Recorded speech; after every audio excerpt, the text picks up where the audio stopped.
Thank you, Mr. Speaker, and I'm pleased to be able to speak at this point on Bill C-8, the bill dealing with quite sweeping changes to copyright infringement and intellectual property rights in Canada. I presented numerous amendments to this bill before the committee, and I'm sorry to say that my amendments shockingly did not carry. I'm afraid that in my time in presenting amendments to committees, Mr. Speaker, since this has become the custom due to the passage of astonishingly identical motions in 20 different committees at the same time, intended to deprive me of my rights to present substantive amendments at report stage, since I have been going to committee under this new edict, many committees, I haven't had a single amendment carry at committee. However, I remain hopeful that one day the reasoned efforts I'm making will meet with favor. In the case of this bill, Mr. Speaker, we are making, as I mentioned, sweeping changes, perhaps the most sweeping changes in intellectual property rights law in Canada in over 70 years. And we've made them without adequate hearings, study, or the proof of any need. As a matter of fact, as one prominent member of the Canadian Bar, Howard Knopf, describes the effort to deal with counterfeiting and fake products with this headline, is Parliament rushing to respond to a fake crisis about fake products. So we have copyright infringement. We know we want to protect, and I completely agree with all members of the House who've spoken to our desire to protect those who are artists, who are innovators, who are creators, from having the products of their intellectual efforts pirated, stolen, without adequate response. But to share with this House quite simply what we fear is happening here, we've created multiple offenses now for relatively minor matters. We've criminalized things that would normally be dealt with in civil efforts, and we've created new charges under the criminal code for offenses for which we already have adequate measures within the criminal code to handle such infringements. I want to first begin with the question of invasion of privacy, and it's found at section 59 of Bill C-8, in which the definition of offense under the criminal code section dealing with wiretapping is amended to include infringements found and created in Bill C-8. Now, I think it's important, it's not before us at this moment, because when we're amending one bill and we're creating C-8, we don't always go back and look at the bills we're changing. But I think it is important for all members in this place, Mr. Speaker, to look at the criminal code section that C-8 amends. Bill C-8, intended to deal with copyright and trademarks, has amended and is amending section 183 of the criminal code. Now, if you look at section 183 of the criminal code, you find that the definitions of offense deal with the following. The first is high treason. Second is intimidating Parliament or a legislature.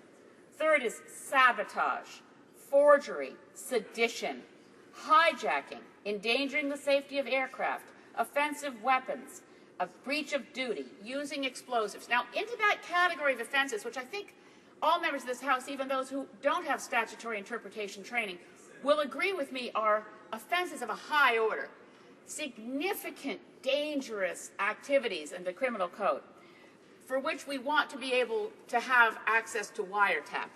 We're now adding offenses under copyright and trademark infringement as created by this Act. Now, that's a step too far for the Green Party.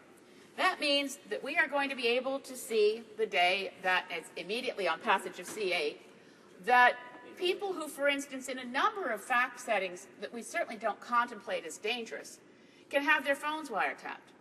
The accidental downloading by, as the Honourable Member for Timmins James Bay mentioned, most high school kids can break this law any day of the week without actually with planning to make a fortune for themselves or do anything other than download illegally from a website. As the noted lawyer in this area, Howard Knopf, has mentioned, although he wasn't allowed to speak before the committee, by the way, he wasn't a witness, but he's mentioned that, quote, piling on, he wrote, quote here, the DNA and fingerprints of the movie and record industries are all over this bill. Why else would we want to allow the RCMP and law enforcement agents to have the ability to wiretap the phones of people they suspect have downloaded illegally? Copyright infringement in this new scenario, the brave new world of C-8, goes quite far into activities that one would not ordinarily consider dangerous at all, not even criminal, but they are going to be criminalized. For instance, under some sections of this bill, it wouldn't be hard to imagine that someone had infringed copyright under this bill by playing at a private function such as a wedding, tunes that normally are played by disc jockeys at various events.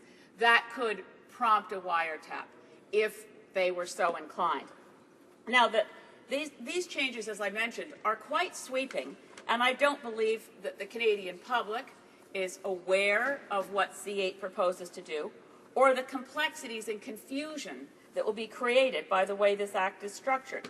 And again, Bill, under C-8, a criminal remedy is available for anyone who knowingly distributes copies of a work in which copyright subsists. Again, that could capture a kid downloading or using files on BitTorrent. Now, those aren't activities we want to encourage. On the other hand, the level of criminality and the ability to wiretap for those offenses is certainly extreme. The other concern for people who work in this area of trademark and copyright, and it is a difficult area, is that this bill could also capture inadvertently parallel imports. Now, parallel imports are also referred to as gray products. They're in a murky area. The use of the word gray applies. A gray import, a parallel import, is something where it's not actually infringement of copyright at all, and it's not a counterfeit or piracy measure. But for instance, I'll use an example from New Zealand that I found looking around for a commonplace example to explain what we mean by parallel imports. In New Zealand, it's common for luxury car dealers to go to Malaysia, buy Mercedes-Benzes there, which are available cheaper, import them legally into New Zealand, and sell them at the price Mercedes-Benz wants to sell that car for to a New Zealand market. The person who's gone to the trouble of going to get it in Malaysia hasn't broken any law. They make a fair bit of money on this, and it's generally considered that parallel imports increase consumer choice, aid competition, and keep the prices low. Well, the way this bill is structured, it could quite easily capture parallel imports inadvertently. Not counterfeit, not pirate, but not only could we capture parallel imports, we could then, of course, have the ability to wiretap to find out what that group is doing.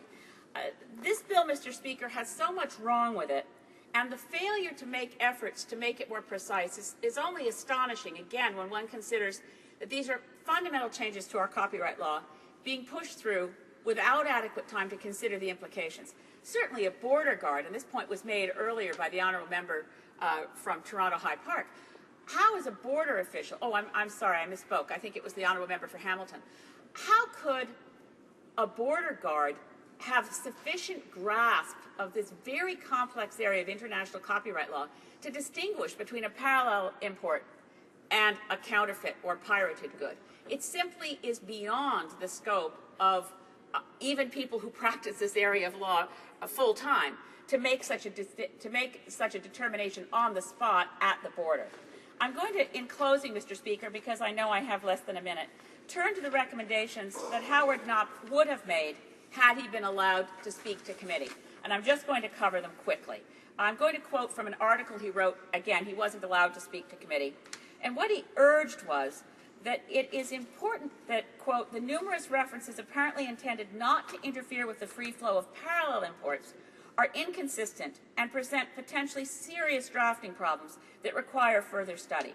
The bill should propose appropriate declaratory language for both the Copyright and Trademarks Act to make it absolutely clear that with the exception of sui generis book importation scheme now found in Section 27.1 of the Copyright Act, neither of these acts shall restrict the importation, distribution of a sale or project or product which is generally considered parallel import.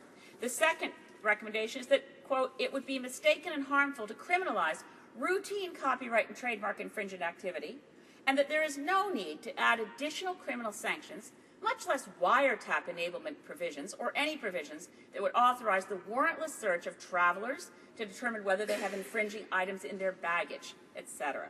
3, the bill should contain no provisions that are not essential for the purpose of combating counterfeit.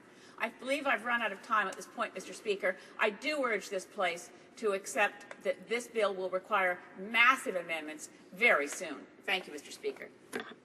Questions and comments? The honourable member from Malpeque. Thank you, Mr. Speaker, and I appreciate what the leader of the Green Party put on the table. But it concerns me when I listen to her remarks that what seems to me as a very important witness was not invited to the committee, and I wonder could she inform the House why? I mean, committees, and I know they're not working well in recent years, but committees are supposed to look at all the angles. Seems rather strange that consistently amendments from no one other than the government seems to be accepted. That's not how this place is supposed to work. Opposition members and other witnesses have good ideas too. Might even prevent the government from having their legislation tossed back by the Supreme Court. But I wonder, could the member tell me the credentials of the witness that she talked about, and if she has any reason why that member was not invited with his expertise to come to the committee to assist all Canadians in making better legislation. The honourable member for Saanich Gulf Islands. Thank you, Mr. Speaker, and I thank my honourable colleague from Malpeque. Howard Knopp has over 30 years' experience in copyright infringement law. He attached a CV to and sent it to the committee. In his letter to the committee, he said the following, quote, "If there is to be a bill, we need to get it right. Here is my offer to appear," sent to the committee on November 11th, 2013. It appears that the committee does not wish to hear me on this. He went on to say that, quote, "I would like to offer to appear before your committee in my own personal pro bono capacity as a witness in order to address certain issues of serious concern regarding C-8.